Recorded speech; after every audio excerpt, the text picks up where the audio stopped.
નમસ્કાર દર્શક મિત્રો, કિસાન સમાચાર ચેનલમાં તમારું ખૂબ જ સ્વાગત છે। જાણીએ આજના સૌથી મોટા સમાચાર। ગુજરાત રાજ્ય પર આવનારા દિવસોમાં ત્રાટકશે વાવાઝોડું। મોદીની ગર્જના, ભારત ઝૂકશે નહીં તો પોલીસ હવે ઘરે આવીને દંડ વસૂલ કરશે। તો પેટ્રોલ પાણીથી પણ સસ્તું થશે। દુનિયામાં ટોળાઈ રહ્યો છે મોટો ખતરો। 1 તારીખથી ગેસ સિલિન્ડર સસ્તો। ગુજરાતીઓને 20,000 કરોડ રૂપિયાની ભેટ। નવા 12,000 કેમેરા લગાવવામાં આવશે। ઘરે બેઠા કરો આધાર કાર્ડમાં સુધારા વધારા। ઠંડીને લઈને મોટી આગાહી વ્યક્ત। રાતોરાત તેલના ભાવમાં ધડાકો। ગુજરાતમાં લગ્ન કરવા માટે નવા નિયમો લાગુ। આ તમામ નાના મોટા ને અગત્યપૂર્ણ સમાચાર જાણીએ તે પહેલાં જો મિત્રો કિસાન સમાચાર ચેનલમાં નવા હોય તો ચેનલને સબસ્ક્રાઇબ કરી વિડીયો લાઈક જરૂરથી કરી દેજો। આજના સૌથી મોટા સમાચાર। ગુજરાત રાજ્યમાં આવનારા દિવસોમાં વાવાઝોડું ત્રાટકે તેવા સમાચાર પ્રાપ્ત થઈ રહ્યા છે। ગુજરાત રાજ્યના વાતાવરણ વિશે વાત કરીએ તો ગુજરાતમાં આવનારા 5 દિવસ અતિ ભારે છે અને ગુજરાતના વાતાવરણમાં આ દરમિયાન મોટું વાવાઝોડું આવે તેવી શક્યતાઓ વ્યક્ત કરવામાં આવી છે। તમિલનાડુમાં અત્યારે વાવાઝોડાનો મોટો ખતરો મંડરાઈ રહ્યો છે, જે ગુજરાતમાં આવનારા દિવસોમાં અનેક જિલ્લાઓમાં ભારે વિનાશક વાતાવરણ સર્જશે અને ગુજરાતના જિલ્લાઓમાં અત્યારે એલર્ટ જાહેર કરવામાં આવ્યું। આ વાવાઝોડાને અત્યારે શેનારા નામ પણ આપી દેવામાં આવ્યું છે, જે બંગાળની ખાડીમાં અત્યારે પ્રવેશ કરી ચૂક્યું છે, જે ગુજરાતમાં 2, 3 અને 5 ડિસેમ્બર દરમિયાન ગુજરાતના વાતાવરણમાં વરસાદ લઈને આવશે। આ દરમિયાન ગુજરાતના વાતાવરણમાં 80થી 100 કિલોમીટર પ્રતિ કલાકે હવા વહેવાની આગાહી વ્યક્ત કરવામાં આવી છે। જ્યારે થાઈલેન્ડ અને મલેશિયામાં વાવાઝોડાએ તબાહી મચાવ્યા બાદ હવે તે ગુજરાતના દરિયા કિનારાની નજીક પહોંચી ગયું છે। ત્યારબાદના ખૂબ જ મોટા સમાચાર। સમગ્ર ગુજરાતમાં લગ્ન કરવા માટે નવા નિયમો લાગુ। દરેક વ્યક્તિઓ ખાસ ધ્યાનથી સાંભળી લે। સરકાર દ્વારા અત્યારે મિત્રો ગુજરાતમાં જે પણ લગ્ન થઈ રહ્યા છે તેને લઈને મોટા અને આકરા નિયમો લાગુ કરવામાં આવ્યા છે, જેમાં પ્રીવેડિંગ, ડીજે, ફટાકડા અને વરઘોડા જેવી ઉજવણીઓ સરકાર દ્વારા બંધ કરવાનો નિર્ણય લેવાયો છે। હાલાર પંથકના આહિર સમાજે તો લગ્ન અને સામાજિક પ્રસંગોમાં વધતો જતો ખર્ચ પર રોક કરવા માટે અત્યારે ઠરાવ પણ પસાર કર્યો છે। વર પક્ષે ઓછામાં ઓછું 8 તોલાથી વધુ અને કન્યા પક્ષે 2 તોલાથી વધુ સોનું ન આપવાનું નક્કી કરાયું છે। સાથે જ મામબેરામાં 11,000થી વધુ રોકડની રકમ ન આપવી। પ્રીવેડિંગ, ડીજે, ફટાકડા અને તમામ વરઘોડા જેવી ઉજવણી બંધ કરવાનો નિર્ણય લેવાયો છે। નિયમ તોડનારાઓને 1 લાખ રૂપિયા સુધીનો દંડ અને જાહેરમાં માફી માંગવી ફરજિયાત રહેશે। આ ઠરાવ મિત્ર વૈધતા અને એકતાનું ઉદાહરણ સાબિત થઈ રહ્યો છે। ત્યારબાદના મોટા સમાચાર। તો પોલીસ તમારી ઘરે આવીને દંડ વસૂલ કરશે। ટ્રાફિકના નિયમોનું ઉલ્લંઘન કરવા બદલ 10 કે તેથી વધુ મેમાં તમારા નામના મેળવ્યા હોય તો હવે પોલીસ તમારા ઘરે આવીને તમારી પાસેથી દંડ વસૂલ કરી શકશે। આવા વાહન ચાલકોની વિગતો મેળવી જે તે વિસ્તારના પોલીસ સ્ટેશનમાં પણ સરકાર દ્વારા આપવામાં આવશે। પોલીસ તેમના નોંધાયેલા સરનામા પર ઘરે જઈને દંડની ઉઘરાણી કરશે। હેલ્મેટ ન પહેરવાના 10થી વધુ મેમાં મેળવનાર 82,000 વાહન ચાલકોની યાદી સરકારે તૈયાર કરી લીધી છે।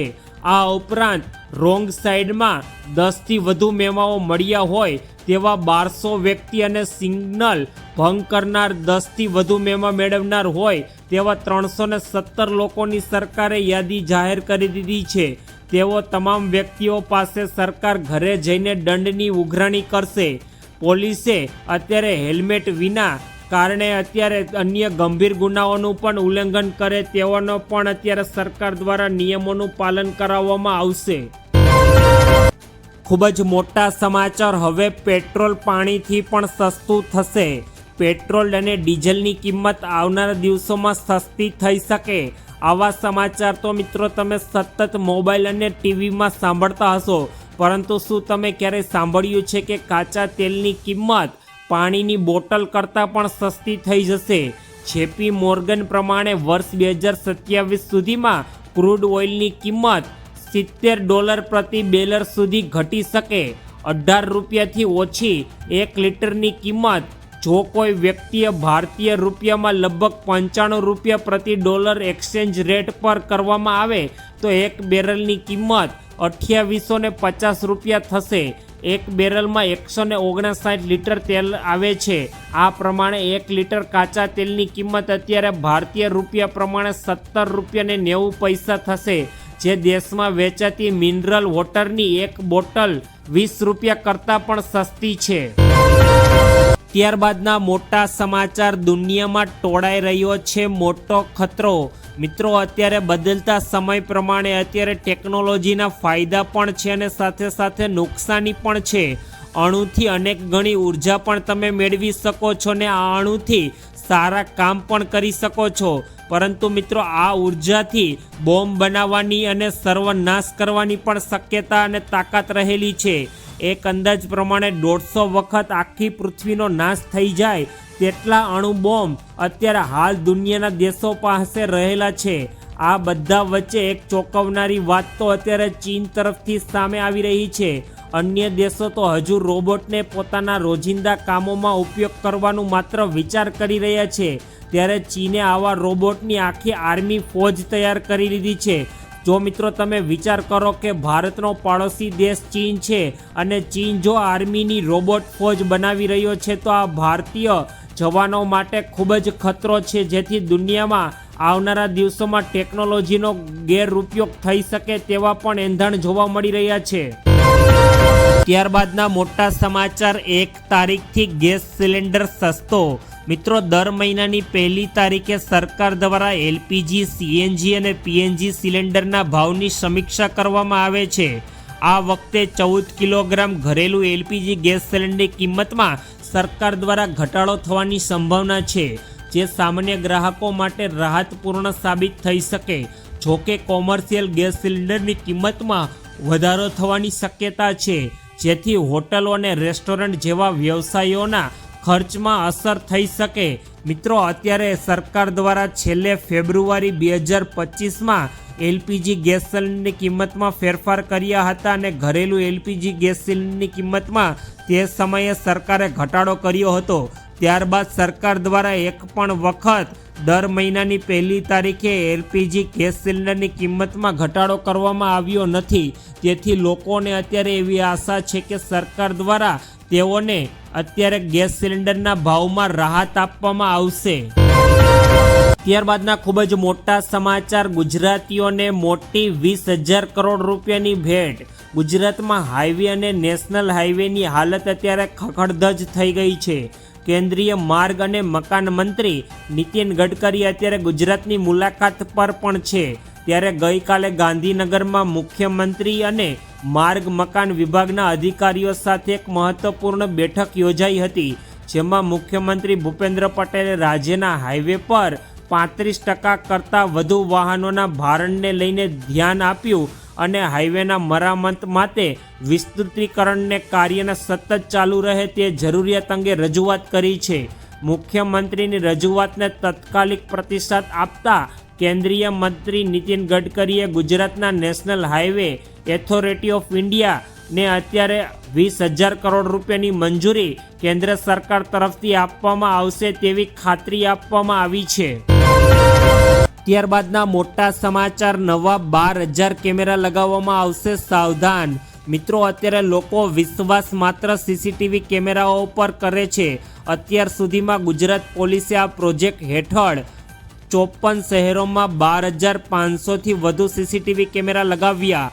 પ્રોજેક્ટ વિશ્વાસમાં ગુજરાત અને અન્ય રાજ્યોની વચ્ચે 79 આંતરરાષ્ટ્રીય ચેકપોઇન્ટ પર પણ સરકાર દ્વારા કેમેરા લગાવવામાં આવ્યા છે. પ્રથમ તબક્કામાં 7,000 સીસીટીવી કેમેરા લગાવવામાં આવ્યા હતા, જે દેખરેખ, ગુના નિયંત્રણ અને તપાસમાં સરકારને મદદ કરશે. બીજો તબક્કો સરકાર દ્વારા ટૂંક સમયમાં શરૂ થવાની ધારણા છે. પ્રોજેક્ટ વિશ્વાસ હેઠળ અમદાવાદમાં કેમેરા ઉપલબ્ધ કરાવવામાં આવ્યા છે.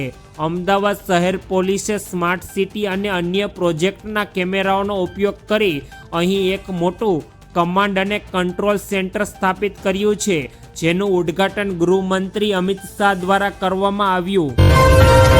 ત્યારબાદના મોટા સમાચાર, ઘરે બેઠા કરો આધાર કાર્ડમાં સુધારા વધારા. મિત્રો, હવે તમે ઘરે જાતે બેઠા ઓનલાઈન તમારા આધાર કાર્ડમાં સુધારા વધારા કરી શકો છો. આ માટે અમે તમને આજે સ્ટેપ બાય સ્ટેપ ગાઈડ કરીશું. સૌ પહેલાં તમારે મિત્રો તમારા ફોનમાં UDAIની વેબસાઇટ પર જવાનું રહેશે. આધાર અપડેટ ઓપ્શન પર તમારે ક્લિક કરવાનું રહેશે અને અપડેટ એડ્રેસ ઓપ્શન પર તમે ક્લિક કરો અને રજિસ્ટર મોબાઈલ નંબર પર તમારો એક OTP આવશે. આ OTP મિત્રો તમે અહીં દાખલ કરો. ત્યારબાદ ડોક્યુમેન્ટ અપડેટનું ઓપ્શન તમે ક્લિક કરો અને આધાર સંબંધિત ઇન્ફોર્મેશન તમને જોવા મળશે. સંપૂર્ણ માહિતીની ચકાસણી કર્યા બાદ જરૂરી ડોક્યુમેન્ટ હોય તો તેઓને અપલોડ કરો. આધાર કાર્ડ અપડેટ પ્રોસેસ એપ્લિકેશન પર કરો અને વિડીયો જોવા માટે તમે મિત્રો ક્લિક કરો. ત્યારબાદ તમે સંપૂર્ણ ઘરે બેઠા જાતે જ તમારું આધાર કાર્ડ અપડેટ કરી શકો છો. ત્યારબાદના મોટા સમાચાર, ઠંડીને લઈને કરવામાં આવી મોટી આગાહી. અત્યારે ગુજરાતમાં ઠંડીનું વાતાવરણ ચાલી રહ્યું છે, ત્યારે અમદાવાદમાં લઘુત્તમ તાપમાન 18 ડિગ્રી સેલ્સિયસ પર સ્થિર થયું છે, જેના કારણે ઠંડીનો અહેસાસ હાલ ઓછો થઈ રહ્યો છે.